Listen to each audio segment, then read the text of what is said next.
ਅੱਜ ਆਪਾਂ circulatory system ਕਰਾਂਗੇ ਕਲਾਸ 10th ਦਾ ਯੂਨਿਟ 3 ਆਏ ਹਿਊਮਨ ਅਨਾਟਮੀ ਐਂਡ ਫਿਜ਼ੀਓਲੋਜੀ।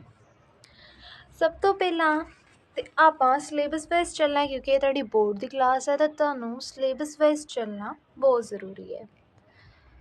ਸੋ ਤੁਸੀਂ ਸਭ ਤੋਂ ਪਹਿਲਾਂ ਆਪਣਾ ਸਿਲੇਬਸ ਦੇਖ ਲੈਣਾ। ਸਰਕੂਲੇਟਰੀ ਸਿਸਟਮ ਹੈ blood and lymph, the structure and working of the heart. ਦੇਖੋ ਜਿਹੜੀਆਂ ਸਲੀਨਾ ਦੀਆਂ ਬੁੱਕਸ ਹੁੰਦੀਆਂ ਆ, as this is a Selina book, ਉਹ ਸਾਰੀਆਂ ਤੁਹਾਡੇ ਸਿਲੇਬਸ ਦੇ ਨਾਲ ਹੀ ਕੋਆਰਡੀਨੇਟਿੰਗ ਹੁੰਦੀਆਂ ਆ। ਅਤੇ ਤੁਸੀਂ ਸਿਲੇਬਸ ਵਾਲਾ ਤਾਂ ਪੜ੍ਹੋ ਹੀ, ਬਟ ਜੋ ਬੁੱਕ 'ਚ ਦਿੱਤਾ ਹੈ ਉਹ ਵੀ ਸਾਰਾ ਲਰਨ ਕਰਕੇ ਜਾਓ। ਸੋ ਸਭ ਤੋਂ ਪਹਿਲਾਂ ਆਪਾਂ 8.1 ਤੋਂ ਸ਼ੁਰੂ ਕਰਾਂਗੇ। Need for transport inside the body. Circulatory system basically ਇੱਕ ਟਰਾਂਸਪੋਰਟ ਸਿਸਟਮ ਆ। ਹੁਣ ਇਹ ਪਹਿਲਾਂ ਦੱਸਣ ਦੇ ਆ ਕਿ ਨੀਡ ਕੀ ਆ, ਕਿਉਂ ਸਾਨੂੰ ਜ਼ਰੂਰਤ ਕਿਉਂ ਆ ਸਰਕੂਲੇਟਰੀ ਸਿਸਟਮ ਦੀ, ਟਰਾਂਸਪੋਰਟੇਸ਼ਨ ਦੀ ਬੋਡੀ 'ਚ ਜ਼ਰੂਰਤ ਕਿਉਂ ਆ। So first point, the digestive system digest and absorb nutrients which needed to transport it to every cell of the body। ਸਭ ਤੋਂ ਪਹਿਲਾਂ ਤਾਂ ਡਾਈਜੈਸਟਿਵ ਸਿਸਟਮ ਦੀ ਫੰਕਸ਼ਨਿੰਗ ਵੀ ਸਰਕੂਲੇਟਰੀ ਸਿਸਟਮ ਦੇ ਕਰਕੇ ਹੀ ਹੁੰਦੀ ਆ, ਕਿਉਂਕਿ ਡਾਈਜੈਸਟਿਵ ਸਿਸਟਮ ਡਾਈਜੈਸਟ ਕਰ ਲੈਂਦਾ ਹੈ, ਅਬਜ਼ਰਵ ਕਰ ਲੈਂਦਾ। ਹੁਣ ਜਿਹੜੇ ਨਿਊਟ੍ਰੀਐਂਟ ਅਬਜ਼ਰਵਡ ਹੋ ਗਏ ਆ ਉਹ ਹਰ ਇੱਕ cell, every cell of the body, ਇਸ the body is made up of cells, ਤੋਂ ਹਰ ਇੱਕ ਸੈੱਲ ਨੂੰ ਉਹ ਵਾਲੇ ਨਿਊਟ੍ਰੀਐਂਟਸ ਪਹੁੰਚਾਉਣੇ ਜ਼ਰੂਰੀ ਆ। The respiratory system draws in air and oxygen picked up from the transported to all part of। ਇਹਦੇ ਵਿੱਚ ਲਿਖਿਆ ਆ ਕਿ ਜਿਹੜੀ ਕਾਰਬਨ ਡਾਈਆਕਸਾਈਡ ਆ ਉਹ ਸਾਰੀ ਬੋਡੀ 'ਚੋਂ ਕਲੈਕਟ ਕਰਕੇ ਲੰਗਸ 'ਤੇ ਪਹੁੰਚਦੀ ਆ। ਲੰਗਸ ਤੋਂ ਬਾਅਦ 'ਚੋਂ ਐਕਸੇਲ ਹੁੰਦੀ ਆ। ਉਹ ਕਿਹਦੀ ਵਜ੍ਹਾ ਨਾਲ ਹੁੰਦੀ ਆ? ਟਰਾਂਸਪੋਰਟੇਸ਼ਨ ਦੀ, ਕਿਉਂਕਿ ਟਰਾਂਸਪੋਰਟੇਸ਼ਨ ਹੀ ਹੁੰਦੀ ਆ ਆਕਸੀਜਨ, ਕਾਰਬਨ ਡਾਈਆਕਸਾਈਡ ਦੀ। ਇਹਦੇ ਵਿੱਚ all the extra water, excess salt and the nitrogenous waste such as urea have to be removed from different part, sent to the excretory system। on excretory system ਨੂੰ ਵੀ ਜਿਹੜਾ waste product Saint ਹੋਣੇ ਆ ਉਹ ਵੀ transportation ਕਰਕੇ ਹੀ ਹੋਣੇ ਆ, ਕਿਉਂਕਿ circulatory system is basically a network of capillaries, blood vessels, ਸਭ ਕੁਝ, ਤਾਂ ਕਰਕੇ ਉਹ ਸਭ ਕੁਝ ਟਰਾਂਸਪੋਰਟ ਦਾ ਕੰਮ ਕਰਦਾ ਹੈ। ਹੁਣ ਹਾਰਮੋਨ ਜਿਹੜੇ ਆ ਸਕ੍ਰੀਟਡ ਕੀਤੇ ਐਂਡੋਕਰਾਈਨ ਸਿਸਟਮ ਨੇ। ਹੁਣ ਜਿੰਨੇ ਵੀ ਆ ਐਕਸਕ੍ਰੀਟਰੀ, ਐਂਡੋਕਰਾਈਨ, ਡਾਈਜੈਸਟਿਵ, ਰੈਸਪੀਰੇਟਰੀ ਤੁਸੀਂ 9th ਕਲਾਸ ਵਿੱਚ ਪੜ੍ਹਿਆ ਹੋਊਗਾ। ਐਕਸਕ੍ਰੀਟਰੀ ਅਤੇ ਐਂਡੋਕਰਾਈਨ ਆਪਾਂ ਹੁਣ ਪੜ੍ਹਾਂਗੇ, ਇਹੀ ਹਿਊਮਨ ਐਨਾਟਮੀ ਐਂਡ ਫਿਜ਼ੀਓਲੋਜੀ ਵਿੱਚ ਆਉਂਦਾ ਹੈ ਅੱਗੇ। ਸੋ ਇਹ ਸਾਰੇ ਸਿਸਟਮ ਦਾ ਬੇਸਿਕ ਟਰਾਂਸਪੋਰਟੇਸ਼ਨ ਦਾ ਵਰਕ ਸਰਕੂਲੇਟਰੀ ਸਿਸਟਮ ਕਰਦਾ। ਇਹਦੇ ਵਿੱਚ ਬਸ ਤੁਸੀਂ ਇੰਨਾ ਕਰਨਾ ਵਾ, ਇਹਦੇ ਵਿੱਚੋਂ ਜ਼ਿਆਦਾ ਖਾਸ ਕਰ ਕੁਐਸਚਨ ਬੋਰਡ ਵਿੱਚ ਨਹੀਂ ਆਉਂਦੇ। all such function that need transport are performed by two circulating fluid। ਹੁਣ ਤੁਹਾਡੀ ਬੁੱਕ 'ਚ 2 ਸਰਕੂਲੇਟਿੰਗ ਫਲੂਇਡ ਦਿੱਤੇ ਆ, ਬਲੱਡ ਅਤੇ ਲਿੰਫ। ਸਾਡੀ ਬੋਡੀ 'ਚ ਦੋਵੇਂ ਹੁੰਦੇ ਆ, ਠੀਕ ਹੈ। ਅਤੇ ਕਈ ਜਣੇ ਕਹਿੰਦੇ ਆ ਜਿੱਥੇ ਲਿੰਫ ਹੁੰਦੀ ਆ ਉੱਥੇ ਬਲੱਡ ਨਹੀਂ ਹੁੰਦਾ। ਨਹੀਂ, blood is present all over the body, ਠੀਕ ਹੈ। ਲਿੰਫ ਉਹ ਵੱਖਰੀ ਚੀਜ਼ ਆ, ਉਹ ਤੁਹਾਨੂੰ ਅੱਗੇ ਐਕਸਪਲੇਨ ਕਰੂੰਗੀ ਅਤੇ ਤੁਹਾਨੂੰ ਪਤਾ ਲੱਗ ਜਾਊਗਾ ਉਹ ਕੀ ਚੀਜ਼ ਆ। Beside transport these fluid have some other functions also. Transport ਤਾਂ ਕਰਦੇ ਹੀ ਆਏ, ਅਤੇ ਆਪਾਂ ਪਹਿਲਾਂ ਵੀ ਇਹ ਲਿਆ ਕਿ ਟਰਾਂਸਪੋਰਟ ਤਾਂ ਬੇਸਿਕ ਫੰਕਸ਼ਨ ਆ, ਹੋਰ ਫੰਕਸ਼ਨ ਵੀ ਹੈਗੇ ਆ। ਹੁਣ ਫਲੂਇਡ ਇਨ ਆਰ ਬੋਡੀ, ਹੁਣ 3 ਫਲੂਇਡ ਦੱਸਦੇ ਆ। ਦੇਖੋ ਪਹਿਲਾਂ 2 ਦੱਸੇ ਹੀ, ਇਹ ਵੀ ਗੱਲ ਸਹੀ ਆ ਵੀ ਗੱਲ ਸਹੀ ਆ। 3 ਕਿੱਦਾਂ? ਕਿਉਂਕਿ ਜਿਹੜਾ ਟਿਸ਼ੂ ਫਲੂਇਡ ਆ ਉਹੀ ਬਾਅਦ ਵਿੱਚ ਲਿੰਫ ਬਣ ਜਾਂਦਾ ਆ। ਇੱਕ ਬੇਸਿਕ ਅੰਡਰਸਟੈਂਡਿੰਗ ਰੱਖੋ ਕਿ ਟਿਸ਼ੂ ਫਲੂਇਡ ਜਿਹੜਾ ਵਾ ਉਹੀ ਜਦੋਂ ਛੋਟੀਆਂ ਛੋਟੀਆਂ ਨੈਰੋ ਵੈਸਲਸ ਚੱਲ ਜਾਂਦਾ ਹੈ ਉਹਨੂੰ ਹੀ ਅੱਗੇ ਲਿੰਫ ਕਹਿ ਦਈਦਾ। ਸਭ ਤੋਂ ਪਹਿਲਾਂ ਬਲੱਡ ਆ, ਹਾਰਟ 'ਚ ਹੁੰਦਾ ਵਾ, ਬਲੱਡ ਵੈਸਲ 'ਚ ਹੁੰਦਾ ਵਾ। ਟਿਸ਼ੂ ਫਲੂਇਡ ਜਿਹੜੇ ਦੋ ਟਿਸ਼ੂ ਆ ਉਹਨਾਂ ਦੇ ਵਿੱਚ ਜਿਹੜੀ ਸਪੇਸ ਆ between cells and organs, cells ਦੇ ਵਿਚਲੀ ਸਪੇਸ, ਔਰਗਨ ਦੇ ਵਿਚਲੀ ਸਪੇਸ, ਟਿਸ਼ੂਜ਼ ਦੇ ਵਿਚਲੀ ਸਪੇਸ, ਉਹ ਕੌਣ ਓਕੂਪਾਈ ਕਰਦਾ ਹੈ? ਟਿਸ਼ੂ ਫਲੂਇਡ ਓਕੂਪਾਈ ਕਰਦਾ ਹੈ, ਠੀਕ ਹੈ। ਲਿੰਫ ਇਜ਼ ਅ ਕਲਰਲੈਸ, ਅਤੇ ਉਹ ਚਲੋ ਠੀਕ ਆ, ਉਹ ਤਾਂ ਤੁਹਾਨੂੰ ਪਹਿਲਾਂ ਹੀ ਦੱਸ ਦਿੰਦੇ ਹਾਂ। Which is a yellow colour ਵੀ ਕਹਿ ਲੈਂਦੇ ਕਈ। So which is contained within lymph vessel, lymphatic organ such is spleen and tonsil. ਇਹ ਸਪਲੀਨ ਐਂਡ ਟੌਨਸਿਲ ਕਦੀ ਕਦੀ ਕੁਐਸਚਨ ਆ ਜਾਂਦਾ, ਨੇਮ ਐਨੀ 2 ਲਿੰਫੈਟਿਕ ਔਰਗਨਸ, ਠੀਕ ਹੈ। ਲਾਈਕ ਐਕਸਰਸਾਈਜ਼ਸ ਵਿੱਚ ਵੀ ਤੁਹਾਨੂੰ ਸ਼ਾਇਦ ਕੁਐਸਚਨ ਹੋਵੇਗਾ। ਸੋ ਸਪਲੀਨ ਐਂਡ ਟੌਨਸਿਲਸ ਆਓ। The above three principal fluid ਇਹ ਤਿੰਨੇ principal fluid respectively described in section 8.3 ਹੁਣ 8.3 ਵਿੱਚ ਦੱਸਿਆ ਆ ਬਲੱਡ 8.3 'ਚ ਬਲੱਡ ਦੱਸਿਆ ਆ ਅਤੇ 8.9.3 'ਚ ਟਿਸ਼ੂ ਫਲੂਇਡ ਐਂਡ ਲਿੰਫ ਦੱਸਿਆ ਹੈ। ਦੇਖੋ ਤੁਹਾਡਾ ਪਹਿਲਾ ਹੀ ਟੋਪਿਕ ਤੁਹਾਡੇ ਸਿਲੇਬਸ ਵਿੱਚ ਆ ਬਲੱਡ ਐਂਡ ਲਿੰਫ। ਜੇ ਤੁਸੀਂ ਆਪਣੀ ਬੁੱਕ ਤੋਂ ਵੇਖਣਾ ਚਾਹੁੰਦੇ ਸਿਲੇਬਸ ਉੱਥੋਂ ਵੇਖੋ, ਆਪਣੀ ਜਿਹੜੀ ਬੋਰਡ ਦੀ ਵੈਬਸਾਈਟ ਆ ਉਹਦੇ ਵਿੱਚ ਵੀ ਤੁਸੀਂ ਆਪਣਾ ਸਿਲੇਬਸ ਵੇਖ ਸਕਦੇ ਸੀ। CISICE ਵਾਲੀ ਵੈਬਸਾਈਟ ਜਿਹੜੀ ਆ ਉਹਦੇ 'ਤੇ ਵੀ ਤੁਸੀਂ ਆਪਣਾ ਇੱਕ ਵਾਰੀ ਉਹਦੇ ਨਾਲ ਆਪਣਾ ਸਿਲੇਬਸ ਜ਼ਰੂਰ ਟੈਲੀ ਕਰ ਲਿਓ, ਕਿਉਂਕਿ ਕੁਝ ਟੋਪਿਕਸ ਹੁੰਦੇ ਆ ਲਾਈਕ ਵੈਸੇ ਚੇਂਜ ਤਾਂ ਨਹੀਂ ਹੁੰਦੇ ਅਕਸਰ, ਬਟ ਤੁਸੀਂ ਇੱਕ ਵਾਰੀ ਫਿਰ ਵੀ ਟੈਲੀ ਕਰਕੇ ਕੋਈ ਵੀ ਰਿਸਕ ਨਾ ਲਿਓ।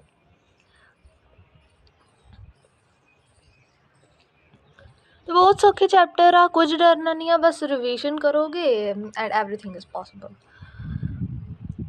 ਹੁਣ ਆਵਾ ਡਾਇਗਰਾਮੈਟਿਕ ਰੀਪ੍ਰਜੈਂਟੇਸ਼ਨ, ਆ ਸਾਰਿਆਂ ਦੀ ਡਾਇਗਰਾਮੈਟਿਕ ਰੀਪ੍ਰਜੈਂਟੇਸ਼ਨ ਆ। ਡਾਇਗਰਾਮੈਟਿਕ ਕੁਐਸਚਨ ਵਿੱਚ ਆ ਸਕਦੀ, ਹਾਲਾਂ ਤੱਕ ਇੰਨੀ ਆਉਂਦੀ ਨਹੀਂ ਆ, ਸੋ ਇੱਕ ਵਾਰੀ ਤੁਸੀਂ ਇਹਨੂੰ ਵੀ ਵੇਖ ਲਿਓ, ਠੀਕ ਹੈ। ਇਹ ਜਦੋਂ ਤੁਸੀਂ ਅੱਗੇ ਅੱਗੇ ਸਮਝੋਗੇ ਉਸ ਤੋਂ ਬਾਅਦ 'ਚ ਤੁਹਾਨੂੰ ਆ ਚੰਗੀ ਤਰ੍ਹਾਂ ਸਮਝ ਆਊਗੀ। ਹੁਣ ਇੱਕ ਹੁੰਦਾ ਆ ਕਲੋਜ਼ਡ ਸਰਕੂਲੇਟਰੀ ਸਿਸਟਮ, ਇੱਕ ਹੁੰਦਾ ਹੈ open circulatory system. Closed circulatory system ਕਿਹੜਾ ਹੁੰਦਾ ਹੈ? ਜਿਹਦੇ ਵਿੱਚ ਜਿਹੜਾ ਬਲੱਡ ਆ ਉਹ ਹਮੇਸ਼ਾ ਬਲੱਡ ਵੈਸਲ 'ਚ ਹੀ ਰਹਿੰਦਾ ਆ ਅਤੇ ਫਲੋ ਕਰਦਾ ਹੈ ਕਲੋਜ਼ਡ ਮੈਨਰ ਵਿੱਚ। ਨਾਮ ਤੋਂ ਪਤਾ ਲੱਗਣ ਦੇ। ਓਪਨ ਕੀ ਹੋਊਗਾ? ਓਪਨ ਦਾ ਮਤਲਬ ਕੀ ਹੁੰਦਾ ਹੈ? ਕਿਸੇ ਤਰ੍ਹਾਂ ਤੋਂ ਖੁੱਲ੍ਹਾ ਹੋਊਗਾ, ਕਿਤੋਂ ਬਲੱਡ ਬਾਹਰ ਆਉਂਦਾ ਹੋਊਗਾ, ਠੀਕ ਹੈ। The blood flows from the heart to body spaces without vessels. ਉਹਦੇ 'ਚ ਵੈਸਲਸ ਆ, ਇਹਦੇ 'ਚ ਵੈਸਲਸ ਨਹੀਂ ਆ। ਇਹਦੇ 'ਚ ਸਿੱਧਾ ਹੀ ਮਤਲਬ ਬਲੱਡ ਹਾਰਟ ਤੋਂ ਬਾਹਰ ਨਿਕਲਦਾ ਹੈ, ਟਿਸ਼ੂਜ਼ ਦੇ ਵਿੱਚ ਆ ਕੇ ਮਿਕਸ ਹੋ ਜਾਂਦਾ ਹੈ, ਫਿਰ ਹਾਰਟ 'ਤੇ ਪਹੁੰਚ ਜਾਂਦਾ। ਬਟ ਜਿਹੜਾ ਕਲੋਜ਼ਡ ਵਾਲਾ ਉਹਦੇ 'ਚ ਕਦੇ ਵੀ ਬਲੱਡ ਅਤੇ ਟਿਸ਼ੂ ਮਿਕਸ ਨਹੀਂ ਹੋਣਗੇ। ਕਲਰ ਡਿਫਰੈਂਸ਼ੀਏਸ਼ਨ ਦਿੱਤੀ ਆ। ਆਰਟਰੀਜ਼ ਨੂੰ ਰੈੱਡ ਕਹਿੰਦੇ ਆ, ਵੇਨਸ ਨੂੰ ਬਲੂ ਕਹਿੰਦੇ ਆ। ਸਿਰਫ ਕਨਵੈਨਸ਼ਨਲੀ ਆ। ਕਨਵੈਨਸ਼ਨਲੀ ਦਾ ਮਤਲਬ ਹੁੰਦਾ ਵਾ ਸਿਰਫ ਇੱਦਾਂ ਬਣਾਇਆ ਗਿਆ ਵਾ, ਕੋਈ ਵੀ ਇਹਦੇ ਵਿੱਚ ਖਾਸ ਰੀਜ਼ਨ ਨਹੀਂ ਆ, ਲੌਜਿਕ ਨਹੀਂ ਆ ਪਿੱਛੇ, ਉੱਦਾਂ ਹੀ ਆਪਾਂ ਨਾਮ ਦੇ ਦਿੱਤਾ ਵਾ, ਰੰਗ ਦੇ ਦਿੱਤਾ ਆ ਕਿ ਆਰਟਰੀਜ਼ ਨੂੰ ਲਾਲ ਰੰਗ ਨਾਲ ਲਵਾਂਗੇ ਅਤੇ ਵੇਨਸ ਨੂੰ ਆਪਾਂ ਨੀਲੇ ਰੰਗ ਨਾਲ ਲਵਾਂਗੇ। ਬਟ ਅਸਲ ਵਿੱਚ ਜਿਹੜਾ ਡੀਆਕਸੀਜਨੇਟਿਡ ਬਲੱਡ ਹੁੰਦਾ ਵਾ ਉਹ ਨੀਲਾ ਨਹੀਂ ਹੁੰਦਾ। ਡੀਆਕਸੀਜਨੇਟਿਡ ਬਲੱਡ ਡਾਰਕ ਰੈੱਡ ਹੁੰਦਾ ਆ, ਅਤੇ ਜਿਹੜਾ ਆਕਸੀਜਨੇਟਿਡ ਹੁੰਦਾ ਹੈ ਜਿਹਦੇ 'ਚ ਆਕਸੀਜਨ ਹੁੰਦੀ ਉਹ ਬਰਾਈਟ ਰੈੱਡ ਹੁੰਦਾ ਆ, ਠੀਕ ਹੈ। ਓਕੇ, ਇਹ ਜੋ ਵੀ ਮੈਂ ਤੁਹਾਨੂੰ ਦੱਸਣ ਦੀ ਆ ਨਾ, ਤੁਹਾਨੂੰ ਐਰਕਾਂ ਵਾਲੇ ਮਤਲਬ ਹੁਣ ਜਿਹੜੇ ਅਗਲੇ ਸਾਲਾਂ ਦੇ ਬੋਰਡਸ ਆਉਂਦੇ ਆ ਉਹਨਾਂ ਬੋਰਡਸ ਵਿੱਚ ਤੁਸੀਂ ਇਹ ਗੱਲ ਯਾਦ ਰੱਖਣੀ ਆ ਕਿ ਤੁਹਾਨੂੰ ਕ੍ਰਿਟੀਕਲ ਟਾਈਪ ਦੇ ਕੁਐਸ਼ਚਨਸ ਪਾਉਂਦੇ ਆ, ਉਹ ਸਰਕਮਸਟੈਂਸਿਸ ਨੂੰ ਰੀਅਲ ਲਾਈਫ ਐਪਲੀਕੇਸ਼ਨਸ ਜ਼ਿਆਦਾ ਪਾਉਂਦੇ ਆ ਅੱਜ ਕੱਲ੍ਹ। ਸੋ ਤੁਸੀਂ ਆਪਣਾ ਦਿਮਾਗ ਚੰਗੀ ਤਰ੍ਹਾਂ ਸੁਰਤ ਟਿਕਾਣੇ ਰੱਖ ਕੇ ਸਭ ਕੁਝ ਪੜ੍ਹਨਾ ਆ, ਅਤੇ ਪੇਪਰ ਵਿੱਚ ਕੋਈ ਵੀ ਇੱਦਾਂ ਨਹੀਂ ਕਰਨਾ ਵੀ ਹੋਏ ਮੈਨੂੰ ਆਉਂਦਾ ਨਹੀਂ ਆ ਨਹੀਂ, ਤੁਹਾਨੂੰ ਸਭ ਕੁਝ ਆਉਂਦਾ ਹੋਊਗਾ, ਬਸ ਆਪਣਾ ਦਿਮਾਗ ਲਾਉਣਾ ਆ ਉੱਥੇ ਸ਼ਾਂਤੀ ਨਾਲ ਬਹਿ ਕੇ। Circulating fluids. There are some other fluids located in the particular organ such as synovial fluid, vitreous humor in the eye. They do not circulate. ਕਈ non circulating fluids ਵੀ ਹੁੰਦੇ ਆ, ਹਾਲਾਂਕਿ ਜ਼ਿਆਦਾਤਰ ਜਿਹੜੇ ਆਪਾਂ ਚੈਪਟਰ 'ਚ ਪੜ੍ਹਨੇ ਉਹ circulating fluids ਹੀ ਹੋਣਗੇ। Properties of blood. Never stationary, ਕਦੀ ਵੀ ਰੁਕਦਾ ਨਹੀਂ ਆ। ਕਲਰ ਬਰਾਈਟ ਰੈੱਡ ਆ, ਇਹ ਮੈਂ ਤੁਹਾਨੂੰ ਦੱਸਤਾ। ਵੋਲੀਊਮ ਕਿੰਨੀ ਹੁੰਦੀ ਆ? ਐਵਰੇਜ ਅਦਲਤ ਵਿੱਚ 5 ਤੋਂ 6 ਲੀਟਰ ਹੁੰਦੀ ਆ। ਟੇਸਟ ਕਿਹੜਾ ਹੁੰਦਾ? ਸਾਲਟਿਸ਼ ਟੇਸਟ ਹੁੰਦਾ ਹੈ, 7.3 to 7.45। Okay, next important topics ਆਉਂਦੇ ਆ ਹੁਣ ਅੱਗੇ। ਹੁਣ ਅੱਗੇ ਕੀ ਹੈ? Transport bye blood. ਟਰਾਂਸਪੋਰਟ ਕਿਹਦਾ ਕਰਦਾ ਹੈ? ਡਾਈਜੈਸਟਿਡ ਫੂਡ ਦਾ ਕਰਦਾ ਹੈ। ਡਾਈਜੈਸਟਿਡ ਫੂਡ ਸਾਰਾ ਤੁਸੀਂ ਡਾਈਜੈਸਟਿਵ ਸਿਸਟਮ 'ਚ ਪੜ੍ਹਿਆ ਹੋਊਗਾ, ਕੋਈ ਨਹੀਂ ਜਿਨ੍ਹਾਂ ਨੇ ਨਹੀਂ ਵੀ ਪੜ੍ਹਿਆ ਚੇਤਾ ਭੁੱਲ ਹੀ ਜਾਂਦਾ ਹੈ 1 ਸਾਲ ਤੱਕ, ਕੋਈ ਗੱਲ ਨਹੀਂ। Elementary plant to the tissue substances, ਆਹ ਸਭ ਕੁਝ ਟਰਾਂਸਪੋਰਟ ਕਰਦਾ ਹੈ ਬਲੱਡ। ਆਪਾਂ ਹੁਣੇ ਪੜ੍ਹਿਆ ਹੈ ਕਿ ਟਰਾਂਸਪੋਰਟ ਕਰਦਾ ਹੈ ਬਲੱਡ। ਆਕਸੀਜਨ ਟਰਾਂਸਪੋਰਟ ਕਰਦਾ ਹੈ ਇਸ ਤਰ੍ਹਾਂ, ਇਹ ਤੁਸੀਂ ਸਿਰਫ ਰੀਡ ਕਰ ਲਿਓ, ਕੋਈ ਇੱਥੋਂ ਇੰਪੋਰਟੈਂਟ ਨਹੀਂ ਆ ਜ਼ਿਆਦਾ। ਟਰਾਂਸਪੋਰਟ ਕਿਹਦਾ ਕਰਦਾ? ਕਾਰਬਨ ਡਾਈਆਕਸਾਈਡ ਦਾ, ਐਕਸਕ੍ਰੀਟਰੀ ਹਾਰਮੋਨਸ, ਸਭ ਕੁਛ ਆਪਾਂ ਪੜ੍ਹ ਲਿਆ। ਡਿਸਟਰੀਬਿਊਸ਼ਨ ਆਫ ਹੀਟ ਵੀ ਬਲੱਡ ਕਰਦਾ, ਕਿਉਂਕਿ ਬਲੱਡ ਯੂਨੀਫਾਰਮਲੀ ਸਰਕੂਲੇਟਿਡ ਆ ਬੋਡੀ ਵਿੱਚ, ਤਾਂ ਕਰਕੇ ਯੂਨੀਫਾਰਮ ਡਿਸਟਰੀਬਿਊਸ਼ਨ ਆਫ ਹੀਟ ਵੀ ਕਰਦਾ ਹੈ। ਅਤੇ ਬੋਡੀ ਟੈਂਪਰੇਚਰ ਹੁੰਦਾ 37 degree Celsius, that is optimum temperature. Temperature. So ਇਹ ਮੇਨਟੇਨ ਕਰਨ ਵਾਸਤੇ ਬਲੱਡ ਹੀ ਹੈਲਪ ਕਰਦਾ ਹੈ। ਪ੍ਰੋਟੈਕਸ਼ਨ ਬਾਈ ਬਲੱਡ, ਹੁਣ ਬਲੱਡ ਪ੍ਰੋਟੈਕਟ ਵੀ ਕਰਦਾ। ਪਹਿਲਾਂ ਆਪਾਂ ਵੇਖਿਆ ਸੀ ਕਿ ਬਲੱਡ ਟਰਾਂਸਪੋਰਟ ਕਰਦਾ ਹੈ, ਅਤੇ ਉਹਨਾਂ ਨੇ ਉੱਥੇ ਲਿਖਿਆ ਸੀ ਪਿੱਛੇ ਕਿ there are some other functions as well. So ਉਹ ਵਾਲਾ ਪ੍ਰੋਟੈਕਸ਼ਨ ਵਿੱਚ ਆ ਗਿਆ ਇੱਕ other function. Blood forms a clot, ਇਹ ਆਪਾਂ ਅੱਗੇ ਪੜ੍ਹਾਂਗੇ ਕਿੱਦਾਂ ਕਲੌਟ ਫੋਰਮ ਕਰਦਾ ਹੈ। ਵੇਰ ਐਵਰ ਦੇਰ is a cut in a blood vessel the clot serve to prevent further loss of blood and the entry of disease causing germs. ਚਲੋ ਹੁਣ ਇਹ ਮੈਂ ਤੁਹਾਨੂੰ ਇੱਥੇ ਹੀ ਦੱਸ ਦਿੰਦੀ ਹਾਂ, ਕਿਉਂਕਿ ਇਹ ਟੋਪਿਕ ਵਿੱਚੋਂ ਕੁਐਸ਼ਨ ਹੈਗਾ ਵਾ, ਇੱਥੋਂ ਤਾਂ ਨਹੀਂ ਚਲੋ ਕੁਐਸ਼ਨ ਆਏਗਾ, ਬਟ ਅੱਗੋਂ ਆਏਗਾ ਜਿੱਥੇ ਕਲੋਟ ਫੋਰਮੇਸ਼ਨ ਦਾ ਦੱਸਿਆ ਹੋਇਆ। ਆਹ ਦੇਖੋ, ਤੁਹਾਨੂੰ ਇੰਨਾ ਤਾਂ ਪਤਾ ਹੀ ਹੋਊਗਾ, RBCs ਹੁੰਦੇ ਆ, WBCs ਹੁੰਦੇ ਆ, ਸੈਲੂਲਰ ਐਲੀਮੈਂਟ ਬਲੱਡ ਦੇ, RBC WBC ਪਲੇਟ। ਜਿਹੜਾ ਪਲੇਟਲੈਟ ਆ ਉਹ ਕਲੋਟਿੰਗ ਆਫ ਬਲੱਡ ਕਰਦਾ। ਕਲੋਟਿੰਗ ਆਫ ਬਲੱਡ ਕੀ ਹੁੰਦੀ ਹੈ? ਜਦੋਂ ਮਤਲਬ ਤੁਸੀਂ ਕਿਤੇ ਵੇਖਿਆ ਹੋਊਗਾ ਕਿ ਕਲੋਟ ਤਾਂ ਸਭ ਤੋਂ ਪਹਿਲਾਂ ਹੁੰਦਾ ਹੈ ਇੱਕ ਲਾਈਕ ਗਠਲੀ, ਜਿਹਨੂੰ ਆਪਾਂ ਕਹਿ ਦਿੰਦੇ ਹਾਂ। ਜਦੋਂ ਬਲੱਡ ਦੀ ਗਠਲੀ ਬਣ ਜਾਂਦੀ ਆ, ਜਦੋਂ ਕਿਤੇ ਤੁਹਾਨੂੰ ਸੱਟ ਲੱਗੀ ਹੋਵੇ ਤਾਂ ਉਹਦੇ 'ਤੇ ਹੌਲੀ ਹੌਲੀ ਛਿੱਕੜ ਹੋਣਾ ਸ਼ੁਰੂ ਹੋ ਜਾਂਦਾ ਨਾ, ਉਹ ਕਲੋਟਿੰਗ ਆਫ ਬਲੱਡ ਕਰਕੇ ਹੀ ਹੁੰਦੀ ਆ। ਉਹ ਜੇ ਤੁਹਾਡੀ ਬੋਡੀ 'ਚ ਪਲੇਟਲੈਟਸ ਹੋਣਗੇ ਬਲੱਡ ਵਿੱਚ, ਪਲੇਟਲੈਟਸ ਕਿਹੜੇ ਹੁੰਦੇ ਆ? ਥਰੋਮਬੋਸਾਈਟਸ। ਥਰੋਮਬੋਸਾਈਟਸ ਵੀ ਇਹਨਾਂ ਦਾ ਨਾਮ ਆ, ਇਹਨਾਂ ਨੂੰ ਪਲੇਟਲੈਟਸ ਵੀ ਕਹਿ ਲਈਦਾ ਵਾ। ਦੇਖੋ, ਇਨੀਸ਼ੀਏਟਰਸ ਆਫ ਕਲੋਟਿੰਗ ਆਫ ਬਲੱਡ ਪਹਿਲਾਂ ਹੀ ਲਿਖਿਆ ਵਾ, ਮਤਲਬ ਜਿੱਥੇ ਵੀ ਕਲੋਟਿੰਗ ਆਫ ਬਲੱਡ ਵਾਲੀ ਗੱਲ ਆਉਣੀ ਆ ਉੱਥੇ ਤੁਸੀਂ ਬਲੱਡ ਪਲੇਟਲੈਟਸ ਥਰੋਮਬੋਸਾਈਟਸ ਲਿਖਣਾ ਆ। ਓਕੇ, ਹੁਣ ਇਹ ਬਲੱਡ ਕਲੋਟਿੰਗ ਆਫ ਬਲੱਡ ਨੂੰ ਕੋਓਗੂਲੇਸ਼ਨ ਵੀ ਕਹਿੰਦੇ ਆ। ਕੋਓਗੂਲੇਸ਼ਨ ਹੁੰਦਾ ਕਿਸੇ ਚੀਜ਼ ਦੀ ਬਲੋਕੇਜ। ਜਦੋਂ ਸਾਡੇ ਸੱਟ ਲੱਗ ਗਈ, ਖੂਨ ਵਗੇਗਾ ਨਾ, ਅਤੇ ਉਹਦੀ ਜਿਨ੍ਹਾਂ ਨੇ ਬਲੋਕੇਜ ਕਰਨੀ ਆ ਵੀ ਖੂਨ ਨਾ ਵਗੇ, ਠੀਕ ਆ, ਲੋਸ ਆਫ ਬਲੱਡ ਨਾ ਹੋਵੇ, ਪ੍ਰੀਵੈਂਟਸ ਦਾ ਲੋਸ ਆਫ ਬਲੱਡ, ਉਹ ਕੌਣ ਕਰਦੇ ਆ? ਪਲੇਟਲੈਟਸ ਕਰਦੇ ਆ। ਦੇਖੋ ਹੁਣ ਇਹ ਕਿੱਦਾਂ ਕਰਦੇ ਆ। when a blood vessel is cut, ਜਦੋਂ ਸੱਟ ਲੱਗੂਗੀ ਬਲੱਡ ਵੈਸਲ ਕੱਟ ਹੁੰਦੀ ਆ, blood escapes from it but soon a clot is formed on the wound। ਜਿੱਥੇ ਸੱਟ ਲੱਗੀ ਆ ਉੱਥੇ ਛੇਤੀ ਇੱਕ ਕਲੋਟ ਬਣ ਜਾਂਦੀ ਆ and the flow of blood is stopped। ਇਹਨੂੰ ਆਪਾਂ ਕਹਿੰਦੇ ਆ ਕੋਓਗੂਲੇਸ਼ਨ। ਇਹ ਕਿੱਦਾਂ ਹੁੰਦੀ ਆ? ਇਹ ਸਭ ਤੋਂ ਪਹਿਲਾਂ ਹੁੰਦੀ ਆ, ਇੱਥੋਂ ਤੁਸੀਂ ਵੇਖੋ, ਸਭ ਤੋਂ ਪਹਿਲਾਂ ਜਿਹੜਾ ਵੀ ਸਾਡਾ, ਜਿੱਥੇ ਵੀ ਸਾਡੇ ਸੱਟ ਲੱਗੀ ਆ, ਇੰਜਰਡ ਟਿਸ਼ੂ ਸੈੱਲ, ਲਿਮਟ, ਦੇਖੋ ਜਿੱਥੇ ਸਾਡੇ ਸੱਟ ਲੱਗੀ ਆ, ਇੰਜਰਡ ਟਿਸ਼ੂ ਸੈੱਲ, ਉਹ ਕੀ ਰਿਲੀਜ਼ ਕਰਦੇ? ਇੰਜਰਡ ਟਿਸ਼ੂ ਸੈੱਲ ਤੋਂ ਇੱਕ ਚੀਜ਼ ਰਿਲੀਜ਼ ਹੋਊਗੀ, ਠੀਕ ਆ, ਇੱਕ ਇੰਜ਼ਾਈਮ ਆ, ਉਹਨੂੰ ਆਪਾਂ ਕਹਿੰਦੇ ਆ ਥਰੋਮਬੋਕਾਈਨੇਜ਼। ਇਹਦੇ ਹੋਰ ਦੋ ਨਾਮ ਵੀ ਆ, ਥਰੋਮਬੋਪਲਾਸਟਿਨ, ਫੈਕਟਰ ਐਕਸ। ਇਹ ਤੁਹਾਨੂੰ ਯਾਦ ਕਰਨਾ ਹੀ ਪੈਣਾ ਆ, ਵੈਰੀ ਇੰਪੋਰਟੈਂਟ ਆ। ਥਰੋਮਬੋਕਾਈਨੇਜ਼ ਉੱਦਾਂ ਮੇਨ ਨਾਮ ਥਰੋਮਬੋਕਾਈਨੇਜ਼ ਆ, ਥਰੋਮਬੋਪਲਾਸਟਿਨ ਅਤੇ ਫੈਕਟਰ ਐਕਸ ਦੂਸਰੇ ਨਾਮ ਆ, ਠੀਕ ਹੈ। ਹੁਣ ਇਹ ਜਿਹੜਾ ਥਰੋਮਬੋਕਾਈਨੇਜ਼ ਆ, ਪਹਿਲਾਂ ਇੰਜਰਡ ਸੈੱਲ ਨੇ ਥਰੋਮਬੋਕਾਈਨੇਜ਼ ਰਿਲੀਜ਼ ਕਰਤਾ। ਹੁਣ ਬਲੱਡ ਵਿੱਚ, ਠੀਕ ਹੈ, ਬਲੱਡ ਵਿੱਚ ਇੱਕ ਪ੍ਰੋਥਰੋਮਬਿਨ ਨਾਮ ਦਾ ਇਨਐਕਟਿਵ ਫੋਰਮ ਆ। ਇਨਐਕਟਿਵ ਫੋਰਮ ਬਲੱਡ ਦੇ ਪਲਾਜ਼ਮਾ ਵਿੱਚ ਐਕਚੁਅਲੀ ਹੁੰਦੀ ਆ, ਇਹ ਇਨਐਕਟਿਵ ਫੋਰਮ ਆ, ਠੀਕ ਆ। ਥਰੋਮਬੋਕਾਈਨੇਜ਼ ਪ੍ਰੋਥਰੋਮਬਿਨ ਕੋਲ ਜਾਂਦਾ ਆ, ਪ੍ਰੋਥਰੋਮਬਿਨ ਦੇ ਨਾਲ ਮਿਲ ਕੇ ਕੈਲਸ਼ੀਅਮ ਆਇਨ ਦੀ ਹੈਲਪ ਦੇ ਨਾਲ ਉਹ ਥਰੋਮਬਿਨ ਐਕਟਿਵ ਫੋਰਮ 'ਚ ਕਨਵਰਟ ਹੋ ਜਾਂਦਾ ਹੈ। ਪਹਿਲਾਂ ਕੀ ਬਣਿਆ? ਇੰਜ਼ਾਈਮ ਬਣਿਆ ਥਰੋਮਬੋਕਾਈਨੇਜ਼, ਠੀਕ ਹੈ। ਉਹ ਕੈਲਸ਼ੀਅਮ ਆਇਨਸ ਦੇ ਨਾਲ ਰਲ ਕੇ, ਜਾਂ ਇਹਦੇ ਨਾਲ ਰਲ ਕੇ, ਜਿੰਦੋਂ ਮਰਜ਼ੀ ਕਹਿ ਲਓ, ਕੈਲਸ਼ੀਅਮ ਆਇਨਸ ਦੇ ਨਾਲ, ਜੇ ਕੈਲਸ਼ੀਅਮ ਆਇਨ ਹੋਣਗੇ ਫਿਰ ਇਹ ਥਰੋਮਬੋਕਾਈਨੇਜ਼ ਪ੍ਰੋਥਰੋਮਬਿਨ ਨੂੰ ਥਰੋਮਬਿਨ 'ਚ ਕਨਵਰਟ ਕਰੇਗਾ। ਸਮਝ ਆਈ ਗੱਲ? ਕੈਲਸ਼ੀਅਮ ਆਇਨਸ ਆਰ ਇਸੈਂਸ਼ੀਅਲ, ਠੀਕ ਹੈ। ਇਹ ਤੋਂ ਅੱਗੇ ਹੁਣ ਇੱਕ ਗੱਲ ਇੱਥੇ ਵੀ ਧਿਆਨ ਰੱਖਣ ਵਾਲੀ ਆ, ਆਇਨਸ ਪੁੱਛੂਗਾ ਅਤੇ ਕੈਲਸ਼ੀਅਮ ਲਿਖਣਾ, ਵਿਟਾਮਿਨ ਪੁੱਛੂਗਾ ਬਲੱਡ ਕਲੌਟਿੰਗ ਵਾਲਾ, ਫਿਰ ਆਪਾਂ ਵਿਟਾਮਿਨ ਕੇ ਲਿਖਣਾ ਹੈ। ਕਿਉਂ ਲਿਖਣਾ ਆ? ਇੱਥੇ ਇਹਨੂੰ ਰੀਡ ਕਰੋ। Thrombokinase act as an enzyme and with the help of calcium ions present in the plasma it converts a substance prothrombin in active state ਜਿਹੜੀ ਹੁੰਦੀ ਆ into thrombin which is active state। ਜਿਹੜਾ prothrombin ਆ ਨਾ ਉਹ vitamin K ਕਰਕੇ ਬਣਦਾ ਵਾ। A fat soluble vitamin is essential for the production of prothrombin. Important line. ਇੱਥੇ ਆਪਾਂ ਵਿਟਾਮਿਨ ਕੇ ਲਿਖ ਲੈਂਦੇ ਹਾਂ। ਵਿਟਾਮਿਨ ਕੇ ਕਰਕੇ ਕੌਣ ਬਣਿਆ? ਪ੍ਰੋਥਰੋਮਬਿਨ।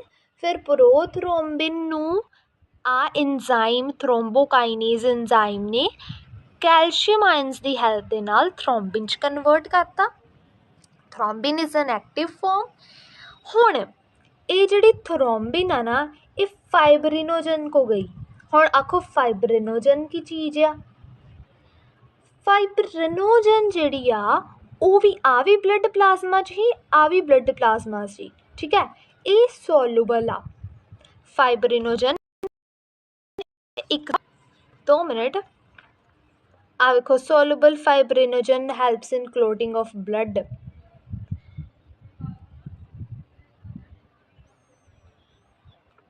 ठीक है, याद रखना है आप कि फाइबरिनोजन को गया थ्रोम्बिन, फाइबरिनोजन को गया। फाइबरिनोजन जिहड़ा कि सोलूबल आ। फिर कैल्शियम आयन्स की हैल्प नाल फिब्रिन नाम का सबसटांस बन गया जिहड़ा कि इनसोलूबल आ। ठीक है, इहो फिब्रिन होर फिब्रिन इकट्ठे हो के एक नैटवर्क बना लेंदे आ जिन्हों आपां क्लॉट कहने आ। मतलब आ तिन्ने चीज़ां एक हिसाब दियां सेम ही आ।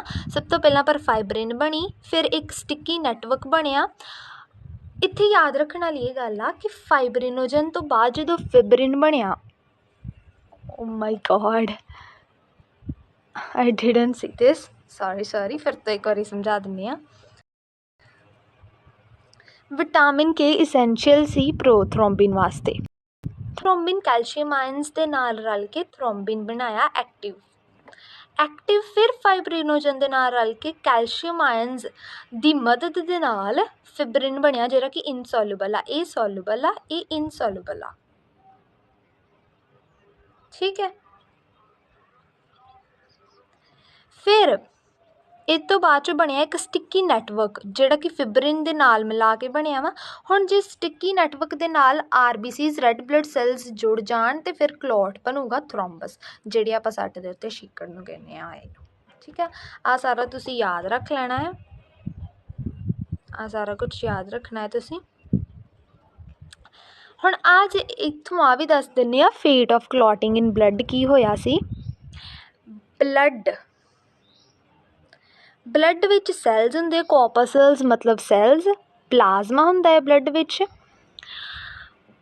प्लाज्मा दे विच फिब्रिन प्रेजेंट हुंदी है, सीरम प्रेजेंट हुंदा है। ठीक है, फिब्रिन विच एक हिसाब दे प्रोटीन्स हुंदे आ जिहदे च फिब्रिन, जिहड़े प्लाज्मा चो फिब्रिन रिमूव कर दिए उहनूं कहंदे आ सीरम। ठीक है, आ देखो इत्थे पिछे भी लिखा है the plasma from which the protein fibrinogen has been removed is called serum। ठीक है, एक प्रोटीन आ फिब्रिनोजन। तो जे क्वेश्चन आए कि विच protein is essential for clotting of blood, फिर तुसी की लिखोगे? फिर लिखोगे फिब्रिनोजन। ओके,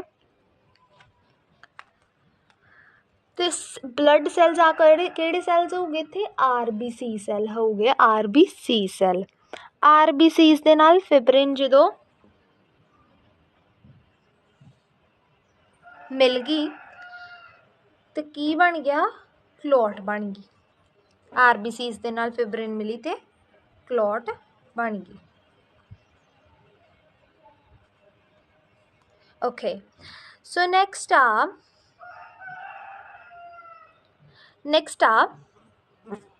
आ सारा कुछ तुसी रीड कर लेना है।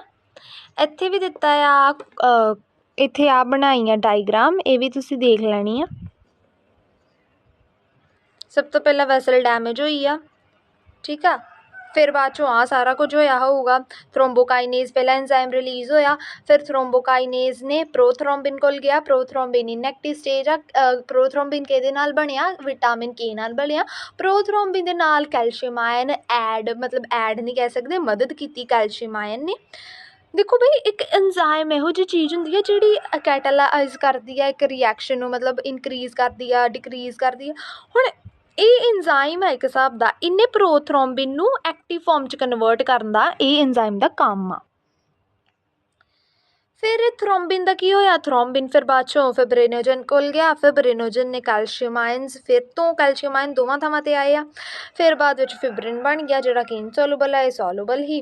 ਫਿਰ ਬਾਅਦ 'ਚੋਂ ਫਾਰਮਸ ਦਾ ਸਟਿੱਕੀ ਨੈਟਵਰਕ, RBCs ਐਡ ਹੋ ਗਏ ਅਤੇ ਕਲੌਟ ਬਣ ਗਈ ਅਤੇ ਸਾਡੀ ਬਲੱਡ ਕੋਗੂਲੇਸ਼ਨ ਕੰਪਲੀਟ ਆ। ਓਕੇ ਅਤੇ ਹੁਣ ਆਪਾਂ ਕਿੱਥੇ ਪੜ੍ਹਦੇ ਸੀ ਪਹਿਲਾਂ, ਬਲੱਡ ਕੋਗੂਲੇਸ਼ਨ ਮੈਂ ਤੁਹਾਨੂੰ ਦੱਸਤਾ, ਪਲੇਟਲੈਟਸ ਦਾ ਮੇਨ ਫੰਕਸ਼ਨ ਤੁਹਾਨੂੰ ਦੱਸਤਾ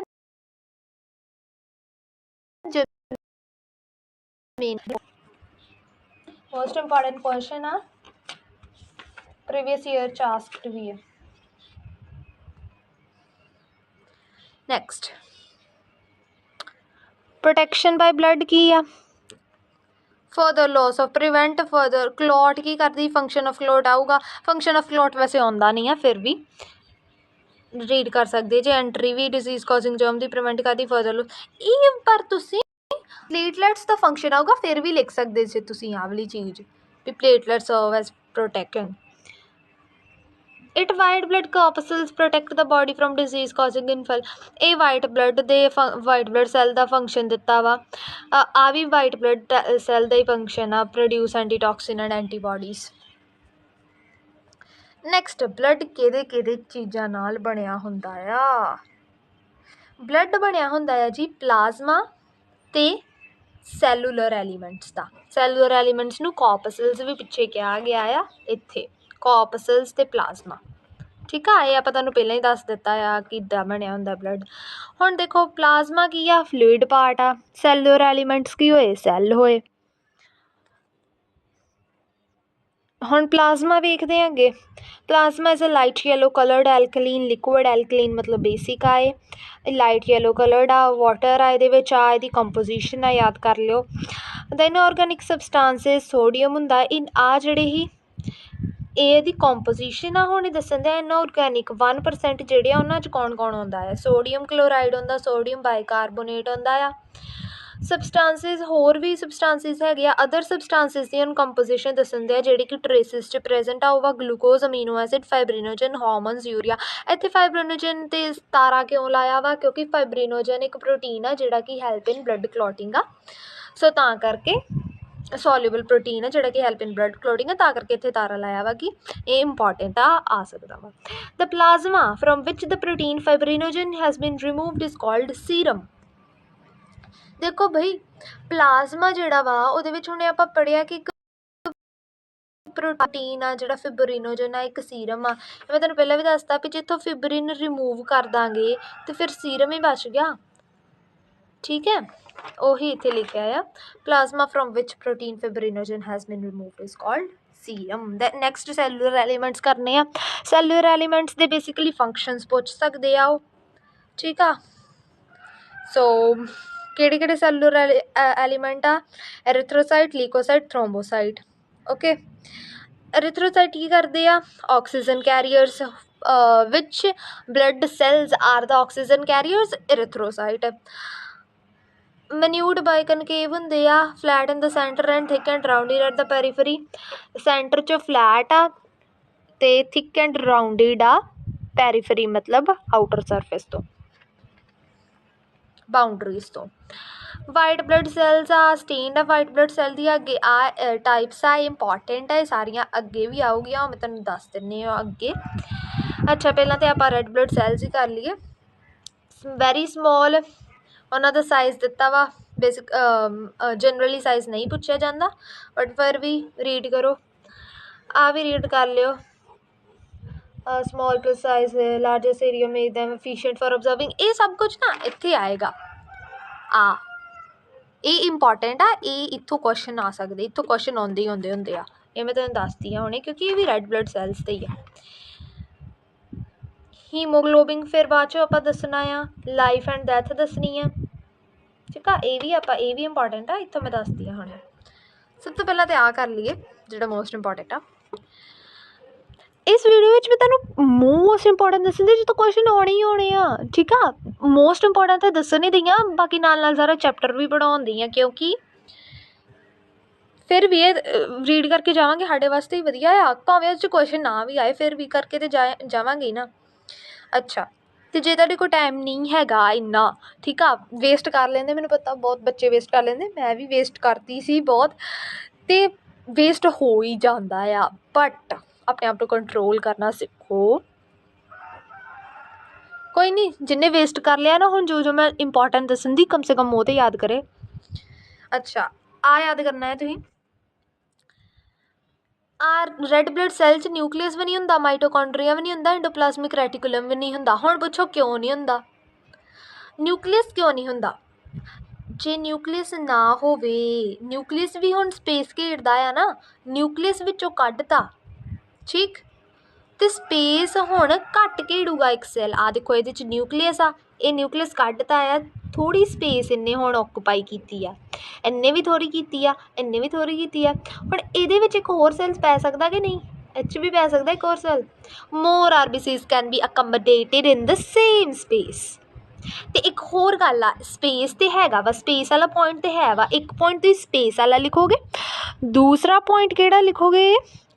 ਦੂਸਰਾ ਪੁਆਇੰਟ ਲਿਖਣਾ ਆ ਕਿ ਉਹਨਾਂ ਦੀ ਸ਼ੇਪ ਵੀ ਲੋਸ ਆਫ ਨਿਊਕਲੀਅਸ ਹੀ ਮੇਕ ਕਰਦਾ ਆ। ਦੇਖੋ ਉਹਦੀ ਸ਼ੇਪ ਹੁੰਦੀ ਆ, ਰੈੱਡ ਬਲੱਡ ਸੈੱਲ ਦੀ ਸ਼ੇਪ ਨੂੰ ਆਪਾਂ ਕਹਿੰਦੇ ਹਾਂ ਬਾਇਕਨਕੇਵ, ਠੀਕ ਆ, ਬਾਇਕਨਕੇਵ ਆ। ਜੇ ਬਾਇਕਨਕੇਵ ਉਹਦੀ ਸ਼ੇਪ ਆ, ਅਤੇ ਸਰਫੇਸ ਏਰੀਆ ਅਤੇ ਵੋਲਿਊਮ ਰੇਸ਼ੋ ਇਹ ਇਨਕਰੀਜ਼ ਹੋ ਜਾਂਦਾ ਆ। ਜਦੋਂ ਸ਼ੇਪ ਬਾਇਕਨਕੇਵ ਬਣਦੀ ਹੈ, ਦੋਵੇਂ ਪਾਸਿਓਂ ਆਪਾਂ ਆਕਸੀਜਨ ਅਬਜ਼ਰਵ ਕਰ ਸਕਦੇ ਸਾਡੇ ਰੈੱਡ ਬਲੱਡ ਸੈੱਲਸ, ਅਤੇ ਜ਼ਿਆਦਾ ਆਕਸੀਜਨ ਵਿੱਚ ਅਬਜ਼ਰਵ ਹੁੰਦੀ ਹੈ, surface area, volume ratio increase ਹੋ ਜਾਂਦੀ ਆ। ਲੋਸ ਆਫ ਨਿਊਕਲੀਅਸ ਦੋ ਚੀਜ਼ਾਂ ਕਰਦਾ ਹੈ, ਕਿਹੜੀਆਂ ਚੀਜ਼ਾਂ?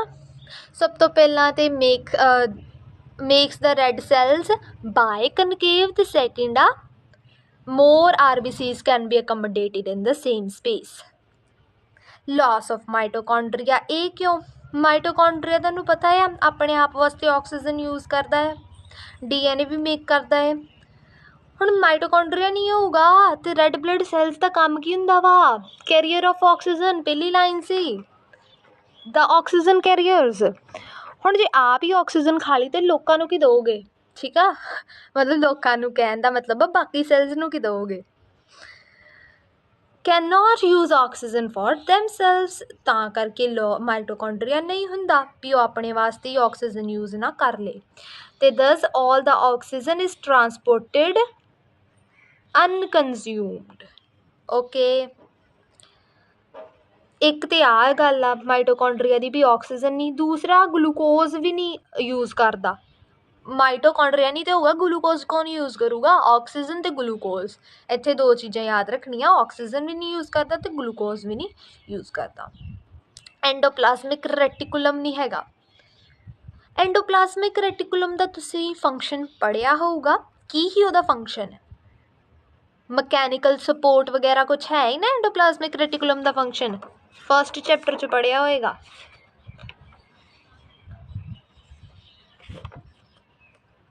ਐਂਡੋਪਲਾਜ਼ਮਿਕ ਰੈਟੀਕੂਲਮ ਆ ਵੇਖੋ ਕੀ ਆਏ, ਸਪੋਰਟਿਵ ਫਰੇਮਵਰਕ, ਮਤਲਬ ਇਹ ਇੱਕ ਹਿਸਾਬ ਦਾ ਰਿਜਿਡਿਟੀ ਪ੍ਰੋਵਾਈਡ ਕਰਨ ਦਿਆ ਸੈੱਲ ਨੂੰ, ਠੀਕ ਆ, ਰਿਜਿਡਿਟੀ ਪ੍ਰੋਵਾਈਡ ਕਰੀ ਜਾਂਦਾ ਸੀ ਇਹ। ਸੋ ਹੁਣ ਇਹਦੇ ਵਿੱਚ ਐਂਡੋਪਲਾਜ਼ਮਿਕ ਰੈਟੀਕੂਲਮ ਹੀ ਨਹੀਂ ਹੈਗਾ, so what would it do? Flexibility increase ਹੋ ਗਈ, ਰਿਜਿਡਿਟੀ ਦਾ ਓਪੋਜ਼ਿਟ ਫਲੈਕਸੀਬਿਲਿਟੀ, ਪਰ ਮੋਸਟਲੀ ਓਪੋਜ਼ਿਟ ਹੁੰਦਾ ਨਹੀਂ ਹੈ, ਬਟ ਫਲੈਕਸੀਬਿਲਿਟੀ ਐਂਡੋਪਲਾਜ਼ਮਿਕ ਰੈਟੀਕੂਲਮ ਨਾ ਹੋਣ ਕਰਕੇ ਫਲੈਕਸੀਬਿਲਿਟੀ ਮਿਲ ਗਈ, ਤਾਂ ਕਰਕੇ ਨੈਰੋ ਤੰਗ ਕਪੈਲਰੀਆਜ਼ ਵਿੱਚੋਂ ਵੀ ਇਹ ਮੂਵ ਕਰ ਸਕਦਾ ਹੈ RBC।